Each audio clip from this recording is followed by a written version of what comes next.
এইভাবে একবার সুজি দিয়ে নরম তুলতুলে রসালো ঝরঝরে চুষি পিঠে একবার বানিয়ে দেখুন।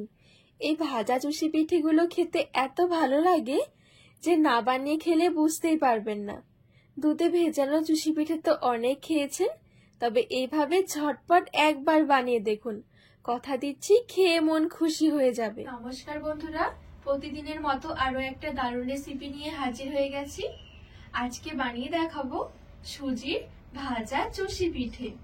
এইভাবে একবার চুষি পিঠে তৈরি করে দেখুন, দেখবেন দুধে ভেজানো চুষি পিঠে খাওয়ার কথাই ভুলে যাবেন। একদমই ঝটপট রেডি করে নিতে পারবেন, খেতেও ভীষণ ভালো লাগে। তো চলুন খুবই সহজভাবে বানিয়ে দেখাবো, আশা করছি আপনাদের অনেক ভালো লাগবে। তো গ্যাস ধরিয়ে আমি এখানে একটা কড়াই বসিয়ে দিয়েছি, আর এইখানে আমি নিয়েছি 10 টাকা দামের 1 প্যাকেট সুজি। তো এখানে 200 গ্রাম আমি সুজি নিয়েছি, আপনারা চাইলে কিন্তু আরো কম করেও নিতে পারেন। এবারে শুকনো কড়াইয়ে সুজিটা নিয়ে নেব। একদম হালকা আছে নেড়ে চেড়ে একটু ভেজে নেব। আর এখানে সুজিটা ভেজে নিলে কি সুজির যে একটা কাঁচা গন্ধ আছে সেটা চলে যাবে, আর খুব সুন্দর একটা ফ্লেভার আসবে।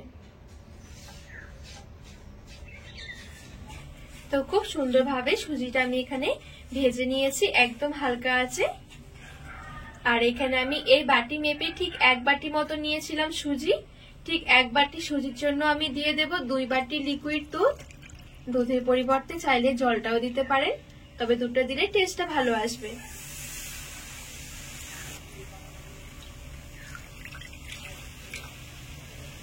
ভালো করে মিশিয়ে নেব। গ্যাসের আঁচটা এখন কিন্তু একদমই হালকা রাখতে হবে।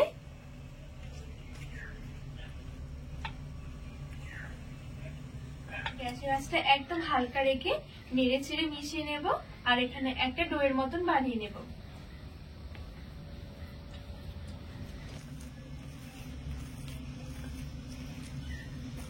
আর এখানে দেখুন নেড়ে চেড়ে রান্না করতে করতে কিন্তু একটা ডোয়ের মতন হয়ে গেছে।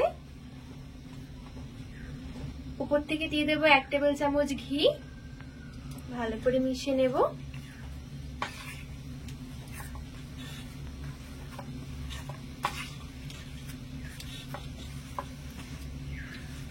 তো এখানে ঘিটা দিয়ে খুব ভালোভাবে মিশিয়ে নিয়েছি। ঘিটা দেওয়ার জন্য কিন্তু টেস্টটা খুব সুন্দর আসবে। এবারে গ্যাসের আঁচ থেকে নামিয়ে নেব।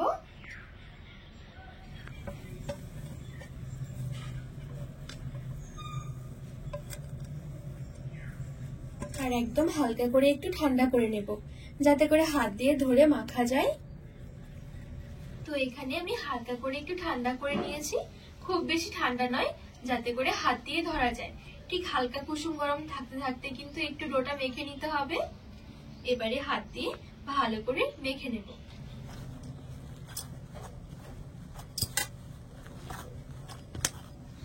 আর এখানে কিন্তু এই ডোটা একটু ভালো করে মেখে নিতে হবে। ভালো করে মাখা হলে দেখবেন সুজির যে একটা দানা দানা ভাব আছে সেটা চলে যাবে। তো এখানে খুব সুন্দরভাবে মসৃণ করে মেখে নিয়েছি। এবার এখান থেকে অল্প অল্প করে নিয়ে চুষি পিঠেগুলো তৈরি করে নেব। একদমই সামান্য একটু নিয়েছি। এবারে 2 হাতের তালুর মধ্যে নিয়ে ঠিক এইভাবে করে একটু ঘষে ঘষে চুষি পিঠেগুলো বানিয়ে নেব। তো আমি ঠিক এইভাবে করে অল্প অল্প করে নিয়ে হাতে ঘষে ঘষে চুষি পিঠেগুলো রেডি করছি। আপনাদের যেরকম সুবিধা সেরকম ভাবে কিন্তু চুষি পিঠেগুলো রেডি করে নিতে পারেন।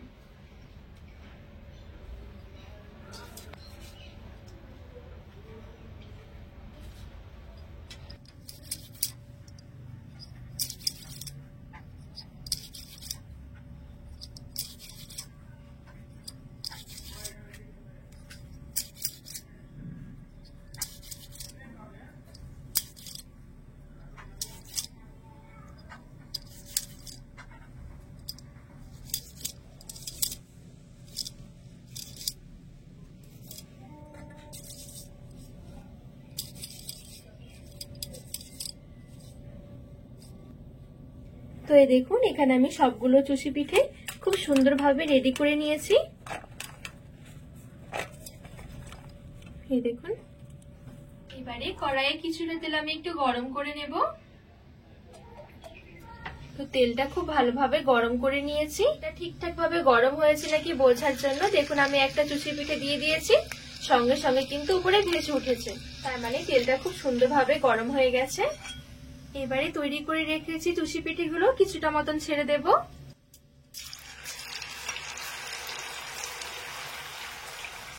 একবারে খুব বেশি চুষি পিঠে কিন্তু তেলে ছাড়া যাবে না, তাহলে আবার ভেঙে যাবে। এবারে মিডিয়াম থেকে হাই আঁচের মাঝামাঝি রেখে উল্টে পাল্টে লালচে করে ভেজে নেব।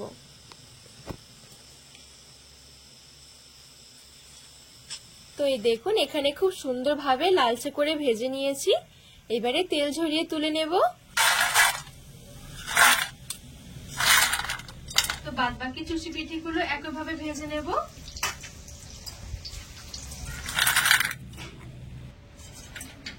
তো এখানে সবগুলো চুষি পিঠে খুব সুন্দরভাবে আমি এখানে ভেজে নিয়েছি। এবারে একটা হাঁড়ি বসিয়ে একটা চিনির রস রেডি করে নেব। তো এখানে নিয়েছি 1.5 কাপ মতন চিনি, আর অর্ধেক দিয়ে দিচ্ছি। আর ঠিক 1.5 কাপ চিনির জন্য 1.5 কাপই দিয়ে দেব জল।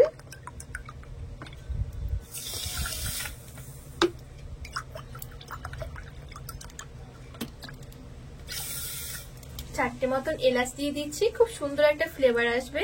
এবারে চিনিগুলো নেড়ে চেড়ে গলিয়ে নেব। তো এদিকে চিনিগুলো খুব ভালোভাবে গলে গেছে, চিনির রসটাও ফুটতে শুরু করেছে, আর এখন কিন্তু একটু চিটচিটে ভাব এসে গেছে। এইবারে এদিকে ভাজা চুষিগুলো আমি চিনির রসের মধ্যে দিয়ে দেব। এইবারে নেড়ে চেড়ে একটু মিশিয়ে নেব।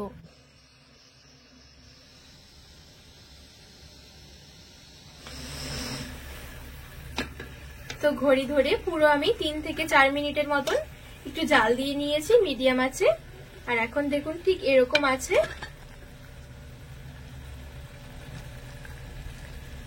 এবারে গ্যাসের আঁচটা বন্ধ করে ঢাকা চাপা দিয়ে আমি রেখে দেব ভালোভাবে ঠান্ডা হওয়ার জন্য। তো এইদিকে খুব ভালোভাবে আমি পিঠেগুলো ঠান্ডা করে নিয়েছি। ঠান্ডা হলেই খেতে একটু বেশি ভালো লাগে। আর চিনির রসটাও দেখুন কতটা টেনে গেছে, আর একদমই নরম তুলতুলে হয়ে গেছে চুষি পিঠেগুলো। এবারে একটা প্লেটের মধ্যে তুলে নিচ্ছি। আর এখানে কিন্তু ঠান্ডা হওয়ার সাথে সাথে চুষি পিঠেগুলো অনেকটা নরম তুলতুলে হয়ে যাবে। এই দেখুন এখানে আমি সার্ভ করতে করতে কিন্তু অনেকটা ভেঙেও আসছিল। যাই হোক প্লেটের মধ্যে খুব সুন্দরভাবে সাজিয়ে নিয়েছি। ওপরে একটু দিয়ে দিচ্ছি বাদাম কুচি, খেতেও ভালো লাগবে। তো রেডি হয়ে গেল নরম তুলতুলে সুজির ভাজা চুষি পিঠে। এইভাবে অবশ্যই একবার হলেও বানিয়ে দেখবেন, দারুণ লাগে খেতে। একেবারে নরম তুলতুলে, মুখে দিলেই মিলিয়ে যাবে, এতটা ভালো লাগবে খেতে। ঝটপট কিন্তু তৈরি করেও নিতে পারবেন। এই দেখুন কতটা সুন্দর লাগছে, একেবারে রসালো নরম তুলতুলে চুষি পিঠে। তো বন্ধুরা আজকে এই সুজির চুষি পিঠের রেসিপি আপনাদের কেমন লেগেছে অবশ্যই কিন্তু কমেন্ট করে জানাবেন। আর একবার হলেও বাড়িতে বানিয়ে দেখবেন, খেতে কিন্তু ভীষণ ভালো লাগে। তো রেসিপি ভালো লাগলে চ্যানেলটিকে সাবস্ক্রাইব করে পাশে থাকার অনুরোধ রইল।